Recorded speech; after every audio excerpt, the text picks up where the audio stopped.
నమస్తే, welcome to our channel. నేను పద్మిని. ప్రస్తుతంతో పాటు ప్రముఖ ఆధ్యాత్మికవేత్త, ప్రముఖ న్యూమరాలజిస్ట్ లక్ష్మీ నరసింహస్వామి ఉపాసకురాలు శ్రీమతి స్రవంతి గారు మనతో పాటు ఉన్నారు. మాట్లాడదాం. అక్క నమస్తే. అక్క నమస్తే అమ్మా. అక్క, చైత్ర మాసంలో సప్తమి తిథి రాబోతోంది. బహుళపక్ష సప్తమి ఆదివారం రాబోతోంది. ఆదివారం ఎప్పుడు సప్తమి వచ్చినా భాను సప్తమిగా జరుపుకుంటాము. మరి ఆదివారం భాను సప్తమిగా వస్తోంది కాబట్టి ఎట్లా వినియోగించుకోవచ్చు ఈ రోజుని? ఆరోగ్య సమస్యలతో ఖచ్చితంగా చాలా మంది సతమతం అవుతూ ఉన్నారు. ఆరోగ్య సమస్యలే కావు, ఇంకేమైనా సమస్యల నుంచి అధిగమించడానికి కూడా ఈ భాను సప్తమి ఉపయోగపడుతుందా? ఈ విషయాలన్నీ ఒక్కసారి మీ ద్వారా అక్క. తప్పకుండా చెప్తాను. సూర్యుడికి నమస్కారం చేయాలి, అలాగే త్రిజతో పారాయణం చేయించండి అని చెప్పి మనకి విష్ణునాథ్ ప్రసాద్ సార్ చెప్పినప్పుడు చాలా ఇనిషియేటివ్ గా తీసుకొని, లేదు కంపల్సరీ చేయించాలి ఇంట్లో అని చెప్పి మీరు చేయించుకున్నారు. ఏంటి డిఫరెన్స్ ఏమైనా ఉందా? చాలా ఎట్లాంటిది అబ్జర్వ్ చేశారు? అంటే హెల్త్ పరంగా మనకి ఏమైనా ఇబ్బందులు ఉంటే కనుక తప్పకుండా తొలగుతాయి అని చెప్పి ఖచ్చితంగా చెప్పచ్చు. అంటే చాలా ప్రాబ్లమ్స్ లో హెల్త్ అమ్మో ఏం చెప్తారో, రేపు టెస్ట్ లో ఏమొస్తుందో, ఇలాంటివన్నీ కూడా సరళంగా వెళ్ళిపోయాయి. ఎలా గడిచిపోయిందో ఆ సంవత్సరం అంతా అని చెప్పి అనిపించింది అనమాట నాకు.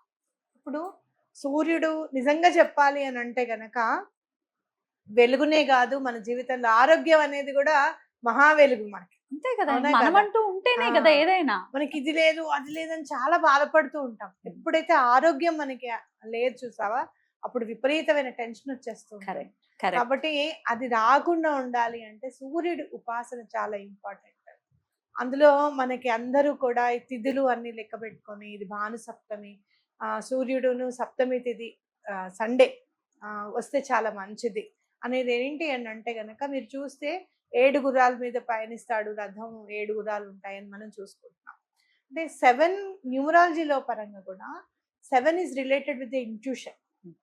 ఎంత నాలెడ్జ్ ఉంటుందో 7 నెంబర్లో పుట్టిన వాళ్ళకి అని అంటే మనం అందుకోలేం. చాలా డెప్త్గా ఉంటుంది అనమాట నాలెడ్జ్. ఇది ఇలా జరుగుతుంది, నువ్వు చూస్తూ ఉండు అని అంటే వాళ్ళ ఇంట్యూషన్ కూడా కరెక్ట్ గా, వాళ్ళ అన్నమాట కూడా వాళ్ళకి వాక్సిద్ధి కూడా ఉంటుందేమో అనిపిస్తుంది నాకు ఒక్కొక్కసారి. కేతు నంబర్ కి మరి కేతుని పాపగ్రహంగా చిత్రీకరించారు కదా, ఎట్లా? ఆయన రిలేటెడ్ టు స్పిరిచువాలిటీ అన్నమాట. రాహు ఏం చేస్తాడు అని అంటే మనలో ఉన్న చెడుని నిద్ర లేపడానికి ట్రై చేస్తాడు. లేచిందా లేదా, మంచిగా ఉంటే కనుక మంచి రిజల్ట్స్ ఇస్తాడు. మళ్ళీ చెడు అట్లా ఏమి ఉండదు. మనం అంటే మన డిసిప్లిన్ అంతా కూడా కాజేయాలని చెప్పి ట్రై చేస్తూ ఉంటాడు. కేతు వల్ల కాదు. కేతువు ఏంటి అని అంటే మనం కరెక్ట్గా ఉంటే తను కూడా కరెక్ట్గా ఉండి ఒక 10% పంచ్ చేస్తే రియలీ ఒక 50 to 60% మనకు మార్కులు ఇస్తూ ఉంటాడు. స్పిరిచువలీ ఇంక్లైన్డ్, స్పిరిచువల్ గా చాలా ఇంట్రెస్ట్ అనమాట. అంటే ఒక అల్లరి చేస్తే ఎట్లా ఉంటుంది అని అంటే కనుక రాహుని తీసుకుంటే లేదు, కుదురుగా బుద్ధిగా ఉండి తన పని తను చేసుకుంటూ ఏమి ఇవ్వాలో అది చూస్తూ ఇవ్వాలి అని అనుకుంటే ఒక డిసిప్లైన్డ్ టీచర్ గా మనం ఒక కేతుని మనం చూడొచ్చు. అట్లా మనం తప్పకుండా ఈ పూజను చేయాలి అనేది మనం గుర్తుపెట్టుకోవాలి. సండే రోజు మనం ఏం చేయాలి, ప్రత్యేకించి ఇప్పుడు వచ్చే 20వ తారీఖు ఏం చేయాలి అని అంటే త్రిజతో పారాయణము, సూర్య నమస్కారాలతో చేస్తారు. అంటే అరుణం మహాసౌరం, అరుణం మహాసౌరం, త్రిజతో పారాయణం ఇంటికి వచ్చి చేసే వాళ్ళు ఉంటారు. అలా చేయించుకోవడం అనేది చాలా మంచిది. ఎంత ఖర్చు అవుతుంది అది కూడా ఒకసారి చెప్పండి. ఎందుకు చెప్పాలో కూడా చెప్పండి. నేను ఎందుకు అడిగాను ఈ ప్రశ్న, మీరే చెప్పండి. ఎంత తీసుకున్నారక్క అని అంటే 5,000 తీసుకున్నారు నా దగ్గర. ఒక సంవత్సరం క్రితం చేశాం కాబట్టి మనం ఇప్పుడు దైనందినంగా ఇంకొంచెం పెరుగు కాబట్టి 6,000 వరకు ఇవ్వచ్చు. వాళ్ళు చేసే నమస్కారాలు చూస్తే, వాళ్ళు చేసేవి గనక అరేంజ్మెంట్స్ అన్ని చూసుకుంటే కనుక ఇంకొక 1000 ఎక్కువ ఇచ్చినా కూడా పర్వాలేదు అనిపిస్తుంది. ఓకే, 6-7 వేలు వరకు ఖర్చు ఉంటుంది. అలా చేసుకుంటే చాలా మంచిది. ఎందుకు, ఆదివారము సప్తమి ఉత్తరాషాఢ నక్షత్ర యుతంగా వచ్చింది. త్రిపుష్కర యోగము అని అంటారనమాట. ఏవైనా 3 కలిసి మంచి అన్ని కూడా కలిసి వచ్చాయి అంటే త్రిపుష్కర యోగంగా మనం చెప్పుకుంటాం. అంటే ఇక్కడ ఆదివారం చాలా మంచి రోజు పూజ చేసుకోవడానికి. అలాగే సప్తమి తిథి కలిసి వచ్చింది కాబట్టి భాను సప్తమి. అలాగే ఉత్తరాషాఢ నక్షత్రం ఏంటి అని అంటే మనలో ఉన్న మంచితనాన్ని మేల్కొల్పుతుంది. అలాగే మనం చూస్తే కనుక ఈ మధ్య ఎథికల్ వాల్యూస్ అని చెప్పి మనం అంటూ ఉంటాం. ఎథికల్ వాల్యూస్ ఉండాలి అని చెప్పి ఆ ఎథికల్ వాల్యూస్ ని పెంపొందిస్తుంది అనమాట ఆ నక్షత్రం. కాబట్టి అలాగే నేమ్ అండ్ ఫేమ్ రావాలి మీకు. అంటే కనుక ఆఫీస్లో మీరు పని చేస్తున్నా కూడా ఎవరు గుర్తించట్లేదు మిమ్మల్ని. ఓకే, అలా గుర్తించట్లేదు అని అంటే గనక ఈ పూజ చేసుకుంటే, ఈ రోజుని వినియోగించుకుంటే గనక మీకు ఆఫీస్లో నేమ్ అండ్ ఫేమ్ కూడా వస్తుంది అని గుర్తుపెట్టుకోవాలి. రైట్ అక్క. అరుణం మహాసౌరం త్రిచ ఇది చేయించుకోలేము, అంత స్తోమత మాకు లేదు అనుకున్న పక్షాన మరి ఏం చేయొచ్చు స్వామి అనుగ్రహం కోసం?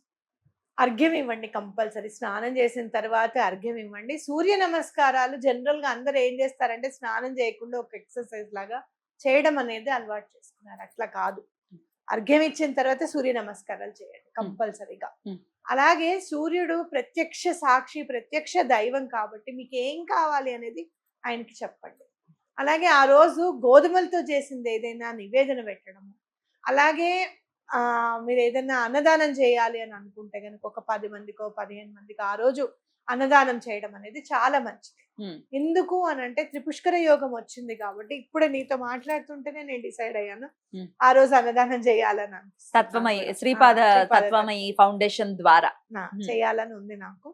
అయితే ఎందుకు అని అంటే మీరు బంగారం కొంటారు, కొంటూనే ఉంటారు, కొనుక్కోవచ్చు. త్రిపుష్కర యోగము లో మనం ఏమైనా పని చేసామనుకో పని చేస్తూనే ఉంటాం అన్నమాట. మీరు ఏదైనా బంగారం కొనుక్కోవాలనుకున్నారు, కొంచెం బంగారం కొంటే కొంటూనే ఉంటారు. అంత లేదండి వెండి కొనంటే వెండి కొంటూనే ఉంటారు. భగవంతుడి కోసం మీరు ఏదైనా చేస్తారు, చేస్తూనే ఉంటారు. బ్యూటిఫుల్. కాబట్టి దెబ్బలాడుకోకూడదు, ప్రేమగా మాట్లాడండి. లేదు అంటే గనక ఎవరికైనా ఏదైనా గిఫ్ట్ ఇవ్వండి. ఇంట్లో నవ్వారనుకోండి, ఎవరైనా ఆ రోజు నవ్వుతూనే ఉంటారు కదా, మళ్ళీ సంతోషంగా ఉన్నారు, అయ్యో అమ్మ నా కోసం ఇది తెచ్చింది, అలాగే నాన్న నా కోసం ఇది తెచ్చారు అని అంటే వాళ్ళు హ్యాపీగా ఫీల్ అయ్యారంటే ఆ హ్యాపీనెస్ మనం మళ్ళీ కొనుక్కోలేము, అవునా కాదా? కాబట్టి చేయండి. అప్పు చేయకండి, మంచి రోజు కదా అని చెప్పి అప్పు చేయకండి. ఏదైనా గిఫ్ట్ కొనడానికి క్రెడిట్ కార్డ్ స్వైప్ చేయకండి. కరెక్ట్. బంగారం కొనడానికి క్రెడిట్ కార్డ్ స్వైప్ చేయకండి. ఏమండి ఫోన్ పే ఉంటే 10,000 వేయి, ఇవాళ ఏదో మంచి రోజుట చెప్పాను కదా, నువ్వు కూడా కొనుక్కో నేను కొనుక్కుంటా, ఇలాంటివి కాదు. మీ దగ్గర ఉన్న దాంతో మీరు ఏ మంచి పని చేసినా అది మళ్ళీ మళ్ళీ చేస్తూనే ఉంటారు అని చెప్పి గుర్తుపెట్టుకోండి. తృణమో పనమో డబ్బులు ఇచ్చి కొనుక్కోమంటున్నారు. 5,000 ఉన్నాయి, 5,000కి ఎంతో కొంత అయితే వస్తుందిగా బంగారం, అది కొనుక్కోవచ్చు. రైట్ రైట్, బ్యూటిఫుల్ అక్క, చాలా అద్భుతంగా వివరించారు. అయితే స్విచ్ వర్డ్స్ రూపంలో కూడా మీరు ఎన్నో సార్లు సూర్య అనుగ్రహం కోసం చెప్పి ఉన్నారు, మరొక్కసారి ప్రేక్షకుల కోసం చెప్తారా? గోల్డెన్ సన్ రైజ్ అనేది చాలా బాగా పనిచేస్తుంది. చాలా బాధగా ఉంది, నా జీవితంలో అసలు వెలుగనే లేదు, నేను ఏం చేయాలో కూడా నాకు అర్థం కావట్లేదు అని అనుకున్నప్పుడు గోల్డెన్ సన్ రైజ్ అని అనుకోండి. అలాగే మీరు అరుణాచల అరుణాచల అనుకుంటే కూడా చాలా బాగా. ఏమిటి అరుణాచల, అది కూడా ఒకసారి చెప్పండి.